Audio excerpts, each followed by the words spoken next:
pode entrar no Brasil Business Network com o rei do networking, Tom Rioch. BBN Brasil Business Network, o podcast de negócios no Brasil. Eu sou Tom Rioch, o americano conhecido como um rei do networking, e falando do meu estúdio em Campinas e conectando pessoas. Conversamos com empresários, empreendedores e especialistas do mundo inteiro. E hoje falamos com Ailton Vendramini. Ele é especialista em estratégia empresarial e consultor de marketing, negócios e gestão. E Ailton fala hoje também do seu escritor em Campinas. E para vocês ouvintes, eu e Ailton conhecemos e encontramos algumas vezes em eventos do Fórum de Internacionalização de Empresas aqui em Campinas. Com isso, seja bem-vindo, Ailton, ao BBN Brasil. Oi, Tom, que prazer enorme falar com você. Muito obrigado pela ligação, estamos à sua disposição. Prazer é meu, porque na realidade o que acontece na vida, a gente participa de eventos, fóruns, tem aquele tempo do networking que é real, mas é o tempo curto para conversar, né, e de saber. Então, o que acontece depois é isso. Depois de criar o relacionamento, a gente vai aprofundando. E, recentemente, você colocou um artigo no LinkedIn, que eu vi, que é intitulado Previsões para 2020. E você falou do mundo, né, das previsões, e também falou do Brasil.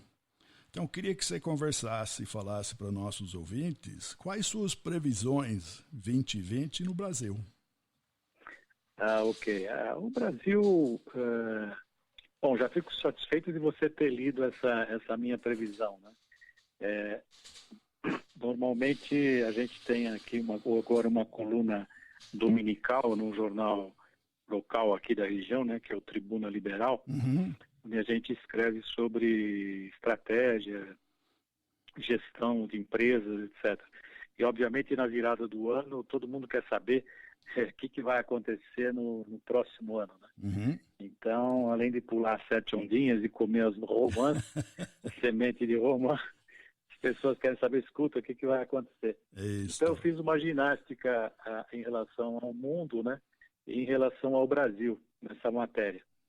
E em relação ao Brasil, eu diria para você que a gente tem sinais concretos de melhora, né? 2019 foi um ano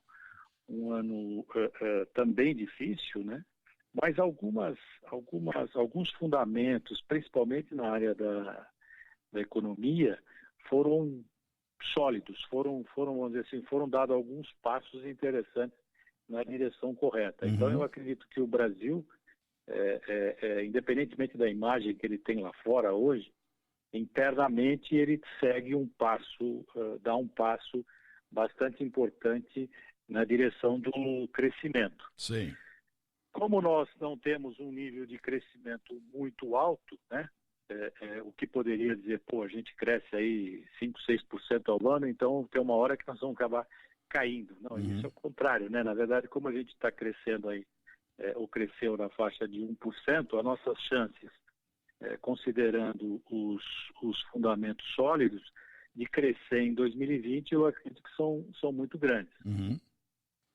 Então você teve, vamos supor, essas manobras que foram feitas em 2019, levou o Brasil para um risco baixo, né? O país hoje tem um risco abaixo aí de 120, uma taxa Selic bastante atraente. É histórico, né? Histórico, né? Desde que a gente começou a série, a gente nunca chegou num patamar abaixo de 5%. Sim. Né? Obviamente que o maior beneficiado com essa taxa de juros é o próprio governo, né? Porque o governo é que deve, né? Então, quando ele tem uma taxa baixa, ele paga menos juros. E na ponta ainda o empresário aqui continua sofrendo, né? Porque nós não temos, vamos dizer assim, uma competição muito grande entre os 5 maiores bancos que atuam no Brasil. Né? Então, lá na ponta, o juro ainda continua alto. Mas a confiança, vamos dizer assim, dos empresários está num nível ascendente. A própria dívida pública, né? Ela vinha crescendo, né? Devido a uma política errática que foi feita no governo anterior. Atingimos aí um patamar de 80%. Talvez a gente mantenha esses 80%, eu acredito que a gente não vai conseguir baixar esses 80% em 2020, mas ela mostra, a partir de 2021, uma tangente negativa, ou seja, a gente deve estabilizar isso para níveis mais baixos de 80%, se equiparando aí aos países emergentes.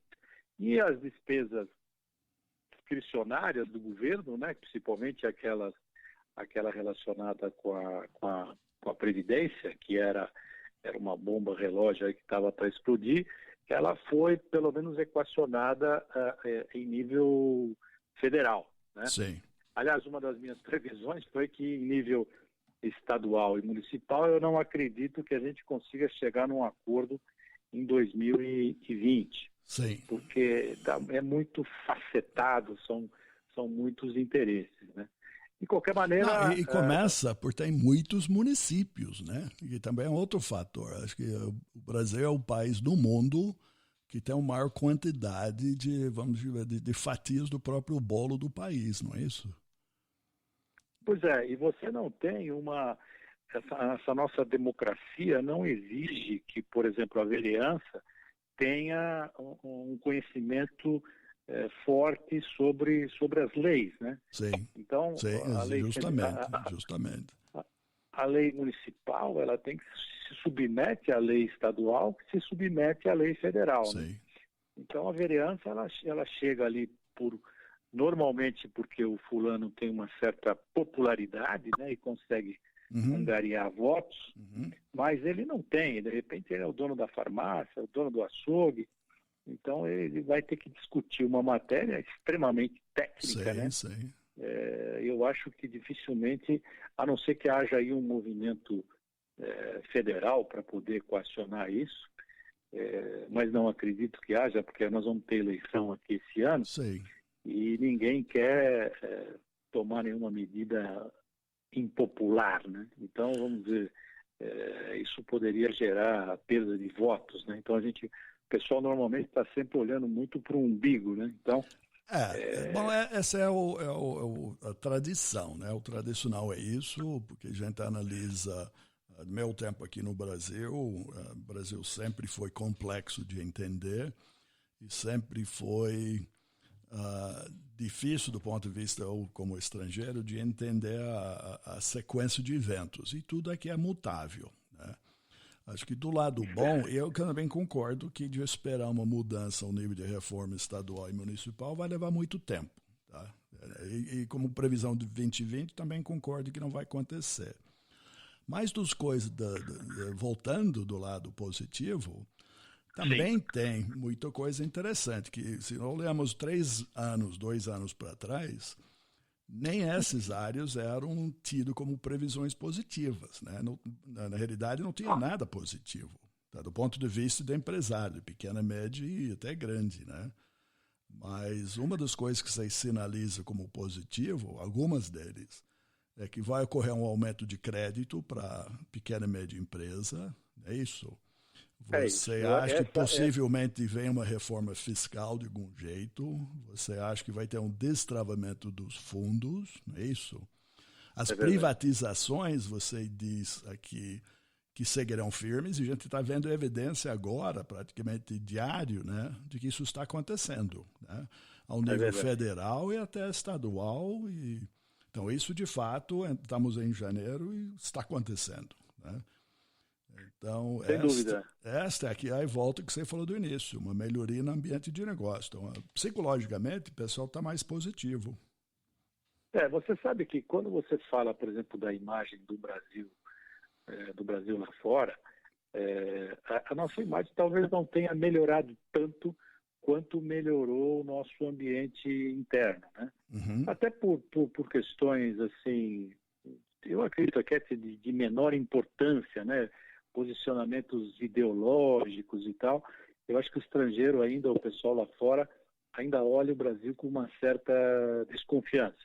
Sim. Né? Agora, apesar, e teve uma mudança muito drástica com relação à política externa. Né? Agora, do ponto de vista interno, que é o que nós estamos discutindo, realmente, vamos dizer assim, você vê o Tarcísio, o ministro que toca aí a parte das privatizações, tem feito uns avanços muito importantes. Né? Sim, sim. E, aí, e com relação à melhora do ambiente de negócios no Brasil, eu acredito que a gente vai ter grandes surpresas, talvez mais para o final de 2020. Eu te digo por quê. Por exemplo, eu tive numa reunião aqui na FEComércio sobre o revisaço. Né? O que é o revisaço? O revisaço foi uma ordem que o Bolsonaro passou lá para o pessoal da economia, dizendo o seguinte: escuta, quantas leis nós temos, quantos protocolos, quantas portarias e porcarias nós temos por aqui, né? E chegou em números assim absurdos, tipo 6 milhões e meio desse arcabouço que é um verdadeiro manicômio. Né? E tem um grupo lá de estudo, vamos dizer assim, avaliando, por exemplo, o que é válido, o que está, vamos dizer assim, contraditório, né? E para lançar alguma coisa que fala, não, isso aqui realmente vale, porque tem lei que vale, mas não pega, tem lei que pega, mas não vale.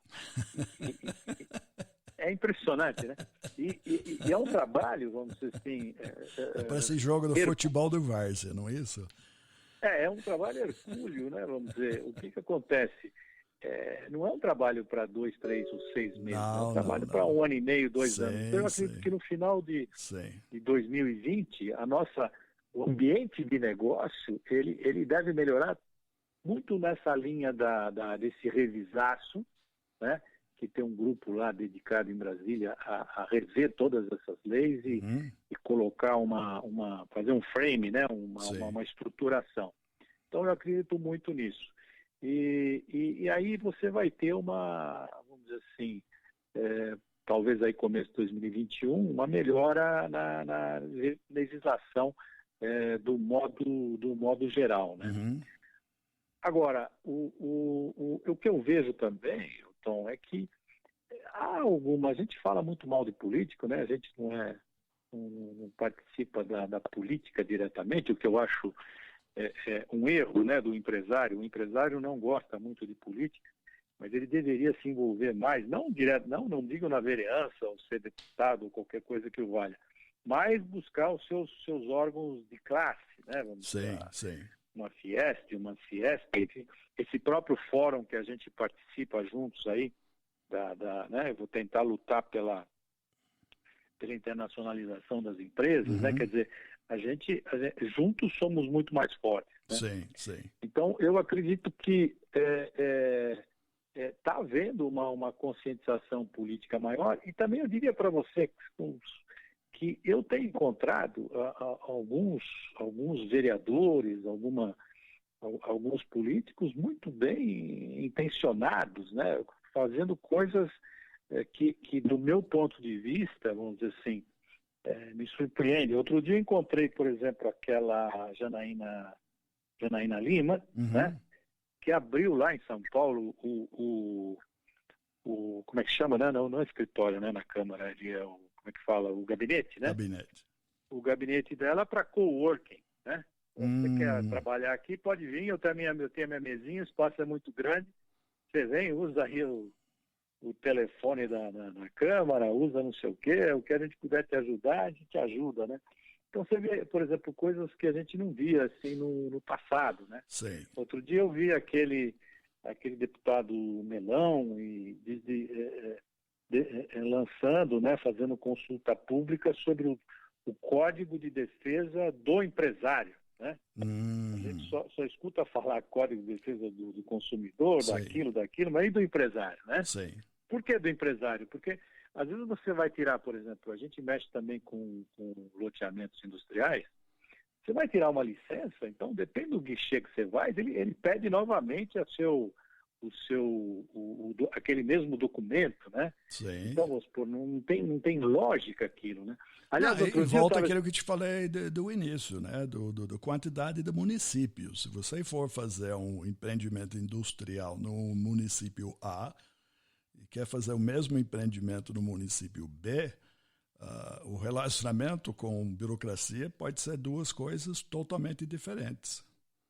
O meu recorde, para você ter uma ideia, para conseguir uma licença ambiental, foram 8 anos para um único empreendimento. E nesse mesmo município, eu tive um empreendimento ao lado e eu levei 2 anos para conseguir toda a documentação ambiental. No mesmo município.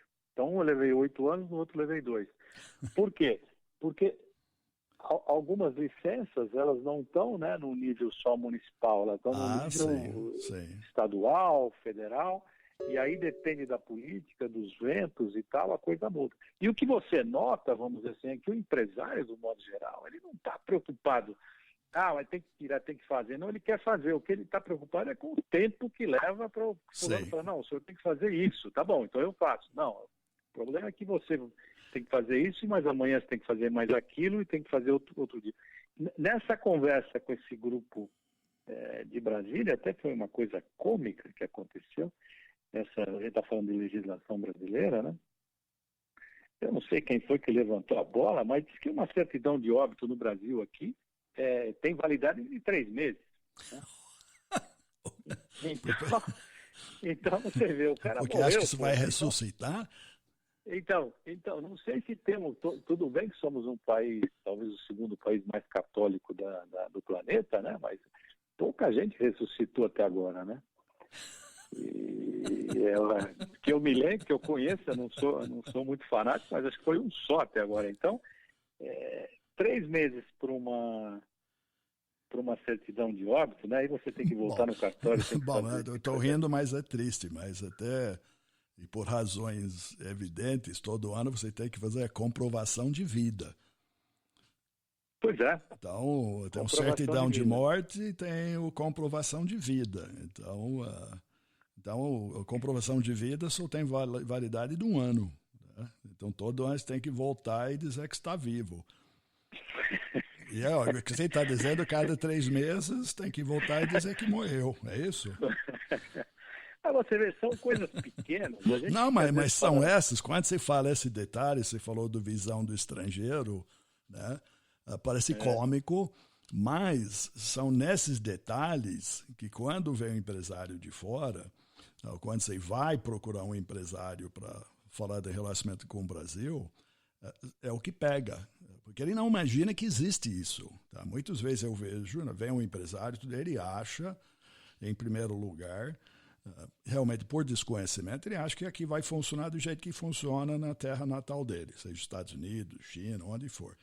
Aí ele começa a descobrir que é diferente. Né? Muito. E aí, quando vê a profundidade da diferença, ele se desanima. E vai embora. Vai embora. E você sabe que aqui a gente fica discutindo, não, porque a indústria 4.0, fulano, e o robô, e aquele tal, a robotização, e o IoT, etc. Mas, na verdade, a gente tem problemas na base da pirâmide, né? Eu vou te dar um outro exemplo que me ocorre agora. Você pega, por exemplo, a frota brasileira de veículos deve estar aí 65 milhões, alguma coisa assim. A gente fabrica 2 milhões e meio, 3 milhões de veículos ano. Sim. Agora, quando você vai ver, por exemplo, as transações de veículos usados, né, o número sobe para 12, 13 milhões de veículos. Né? Então, há uma transação negocial de veículos usados de 13 milhões. Agora, são 13 milhões de transações que todo mundo precisa ir ao cartório, né? Sim. Mostrar que você é você, que aquela assinatura é sua. Então, você tem que ir lá, vamos dizer assim, estacionar, vamos dizer, o carro, pagar lá o estacionamento, pegar a fila do cartório e falar, não, eu sou eu, né? Essa assinatura é minha. Certo? E o carro é o carro, né? Ainda tem que tirar foto do carro, leva num lugar que faz todo um levantamento fotográfico do carro. E emitindo outro certificado que você está vivo e o carro está vivo. Então, e o fulano vai te cobrar, não sei, R$10, R$15 para reconhecer uma firma, quer dizer, mas você pega, por exemplo, em 13 milhões de pessoas, esse número vai para onde? Né? Vira um número absurdo, né? 13 milhões vezes, sei lá, R$40, né? De perda, né? Fora o tempo que o fulano ganhou. Então, eu acredito que a agilização da legislação e fazer um lean aí, né? Enxugar essa lean legislação seria fundamental para que o Brasil realmente deslanchasse. Eu não acredito que 2020 a gente vai atingir esse patamar, mas eu acredito que 2020 o Brasil vai ser um país muito melhor do que foi em 2019. É que eu sinto, eu vejo, na realidade, concordo com você. Esses pontos que nós estamos mencionando realmente estão subindo para a superfície. Então, nesse levantamento, não só do governo federal, mas governo estadual, municipal, eles estão olhando para agilizar e facilitar, e para um olhar mais empresarial, tá? Que é nossas realidades. Tá? Isso, de fato, está sendo visto. Agora, nem tudo é rápido, mas a gente tem que acreditar nos passos positivos que estão vindo. O que você mencionou também, eu tenho visto, os próprios candidatos estão se educando, estão se modernizando, vou usar essa palavra, tá? Em técnicas de governabilidade, então está tendo essa influência. Isso tudo é lento, nada é de um dia para o outro, mas olhando para as previsões, olhando para o futuro, nós temos, de fato, pontos positivos, mais pontos positivos do que negativos. Tá? Então, que dá a expectativa que melhores e melhorias virão. Não, eu concordo com você. Eu acredito que, lógico que ainda tem um pouco da velha política lá, mas você observa, por exemplo, alguns... Aqui em Campinas, por exemplo, você vê essa atitude da prefeitura de abrir escritório na China, né? Uhum. Em Xangai, acho que tem 2 ou 3 escritórios já por lá, para facilitar os negócios, né? Campinas abriu o escritório na China antes da prefeitura de São Paulo, sim, né? Sim. Então, você vai lá, fala português, usa um telefone, tem alguém que te ajuda, né? Quer dizer, você vê que há uma predisposição, vamos chamar assim, a interagir mais com esse mundo dos negócios. Uhum. Né? E o que a gente nota é que, independentemente dos políticos, né, vamos dizer assim, a economia está indo no caminho certo. Né? E é lógico que talvez isso não venda tanto jornal, né? Vamos dizer, o que vende é o cara falou da mulher do outro e não sei o que e tal. Mas isso tudo é peanuts, né? Vamos dizer, não leva a nada, né? Eu vou pegar esse ponto que você falou que é importante do que nós estamos conversando. China, sou por exemplo de China. Então, quando a gente fala, você comentou de imagem do Brasil lá fora, tá? O primeiro que eu digo, a gente tem que pegar o Brasil e fatiar, tem que criar fatias, porque o Brasil é muito grande, ela é complexo, tá? É verdade. O estrangeiro, de fato, quando ele olha o Brasil, ele vê alguma coisa só, tá? Ele está vendo o bolo. Os economistas falam do bolo, do Brasil. O crescimento, PIB, tudo, é uma média do Brasil. Quando nós, você, que somos de Campinas, a gente vê nossa região, o RMC, é um mini país de 3 milhões e meio de habitantes. Tá? Tem um PIB muito interessante. Tá? Tem um crescimento fantástico. Se leva isso para o estado de São Paulo. O estado de São Paulo representa também quase 40% do PIB. Então, o que eu falo para pessoas de fora, olha a fatia por fatia. Porque ninguém consegue comer o bolo de uma vez, concorda? Então, pega uma fatia, tá? E vamos analisar a fatia. E para o próprio Campinas. Então, esse caminho, a nossa região, e falando de China, nós já temos muitas empresas chinesas estabelecidas na região, atuando, fazendo coisas. Tá? Não é que estão vindo, estão há muito tempo. Tá? E continuam vindo. Parte disso que você falou. Já o município, as empresas, as escolas já criaram um relacionamento. Tá? Os relacionamentos levam tempo, mas está acontecendo. Tá? O que outros países, né, Estados Unidos, Europa, talvez ainda tenham muito desconfiança, mas se fala da privatização, das oportunidades de crescimento e investimento, se abre o jornal, está vindo, está acontecendo. E também eu acho que aí tem uma diferença de planejamento do americano, por exemplo, em relação ao chinês, né? Que o chinês ele olha muito no longo prazo, né? E o americano, ele, talvez até da própria estruturação da política lá, né? Que vamos dizer, se cada 4 anos você tem que mudar tudo e há 2 anos hoje, por exemplo, já estão em plena campanha, né? O chinês, ele espera eu vou te dar um exemplo que me aconteceu, que eu fiquei horrorizado, né? Eu comecei a estudar, parei, inclusive agora por falta de tempo, um pouco de mandarim, né? Uhum. E aí está estudando uma professora em Xangai, fiz aulas por Skype, ela veio para o Brasil, não sei o quê. E um dia eu falei, vamos jantar aqui em casa, né?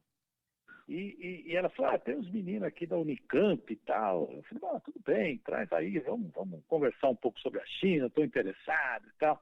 Bom, ela trouxe aí, sei lá, 3, 4 garotos aí de 20, 22 anos, né? E quando eu falei, quando você chegou lá? Chegamos na quarta-feira, e o jantar foi no sábado, né? E chegaram na quarta-feira, eu falei, chegou na quarta e tal, jantar no sábado, eu falei, comecei a falar inglês com ele, né? Aí a menina falou assim pra mim, ela falou, não, ele não fala inglês. Eu falei, como que ele não fala inglês, né? Ele chegou na quarta-feira e tal, não, ele fala português. Português e chinês. Sim, sim. Falei, não, mas como português? Não, você pode falar com ele em português que ele fala. Aí eu comecei a falar em português com os meninos, eles falavam um português, não vou dizer que é perfeito, mas muito bom. Sim, né? melhor do que ser o mandarim, né? Então, há 3 anos estavam há 3 anos estudando português na faculdade lá, né? Não falavam inglês. E eu falei para ele, puxa, mas por que vocês estudam português? Não, porque o governo chinês acredita que vai trabalhar muito com a China nos próximos 30, 40 anos. Eu falei, você vai trabalhar no quê? Ele falou, não sei. Ele falou, mas eu vou trabalhar com o Brasil, vou passar 1 ano aqui, vou voltar para a China e lá eles vão me arrumar alguma coisa para trabalhar com o Brasil, porque eu adoro o Brasil. Sim. Quer dizer, quando a gente fala em longo prazo, né? Sim. Você vê a diferença cultural, né? É estratégico, é isso mesmo que você fala, é estratégico. Estratégia é sempre longo prazo, a tática é curto prazo, estratégia é olhando, não só olhando, investindo e fazendo, né? Isso de fato está acontecendo. Então, é uma realidade hoje. É uma realidade. Hoje aqui em Campinas nós temos aqui o feriado, né? O Dia da China e tal, né? Uma festa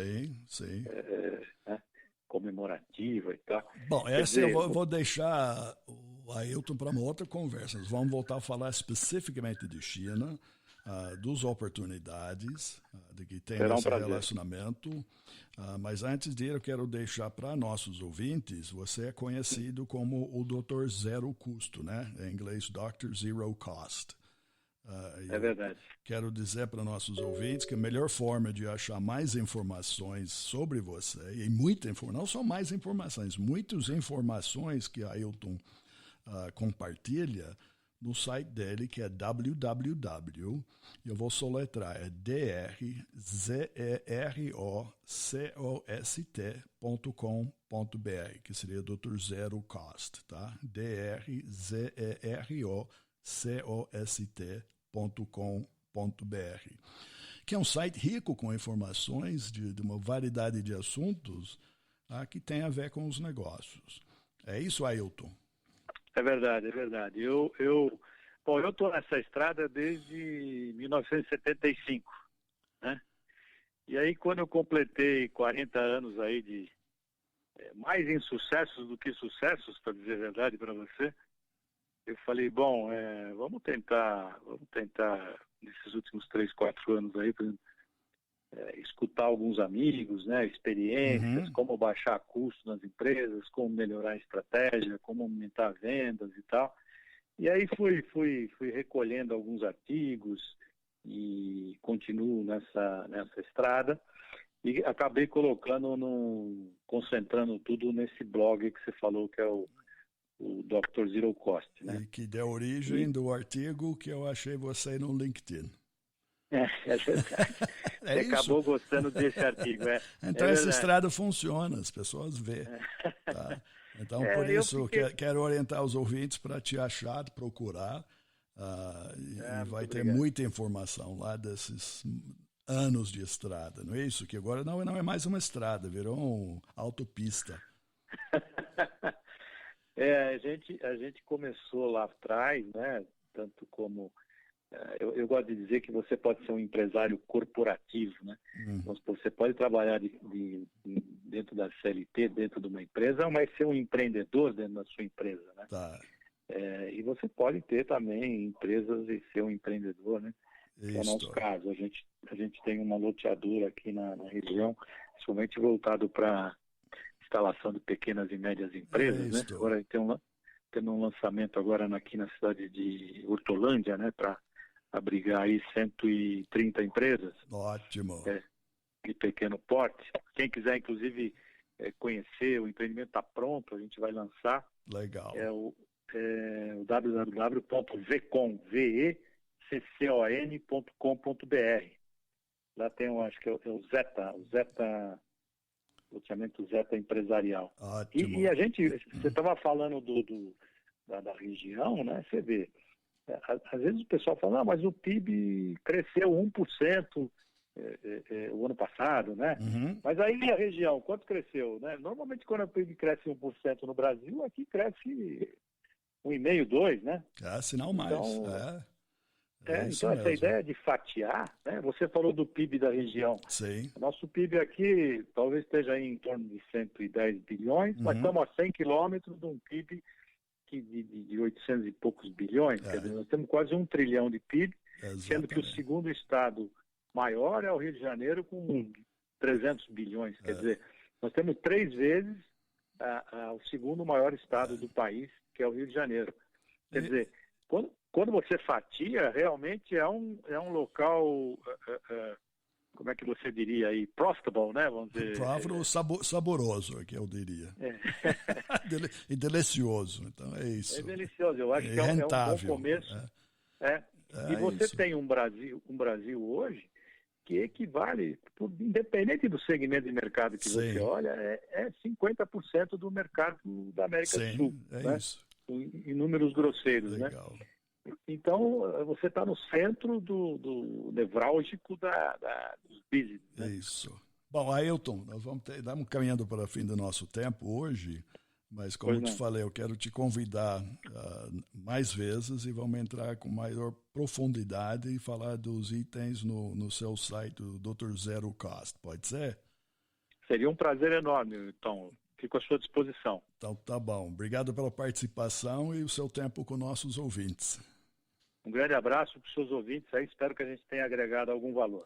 Com certeza. E também quero agradecer a vocês, ouvintes, que podem seguir entrevistas passadas e futuras do BBN Brasil Podcast no bbnbrasil.com ou nas principais plataformas como Spotify, Apple Podcast e Podcast Addict.